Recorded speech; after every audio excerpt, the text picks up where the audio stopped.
Ang ganda ng bag na to guys. So kung ito yung magiging bag ng anak mo, sure ako excited silang pumunta sa school. 'Di ba maganda talaga siya tingnan, matibay, large capacity din 'yan at waterproof. Pwede babae yan, pwede lalaki. So meron tayong blue para sa lalaki at pink naman sa babae. So depende. At trolley din po yan. So hindi na sila mahihirapang bitbitin yan, lalo na kung sa elementary public tayo. 'Di ba? So nahihirapan yung iba, nahihirapan talaga, mabigat yung bag nila. Kaya mas magandang meron tayong mga trolley na ginagamit.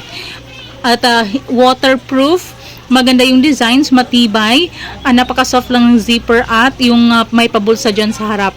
Meron pang pa-accessories na kasama, o diba? So may lagayan ka na rin ng tumbler sa gilid. Kaya pang hinihintay ninyo guys, click nyo na yung yellow basket para maka-order kayo. Mabilis lang din yung delivery. And sure ako magugustuhan mo yan. Maganda talaga yung quality niyan. Kaya click nyo na yung yellow basket, mabilis lang din yung delivery nila. Maganda yung quality.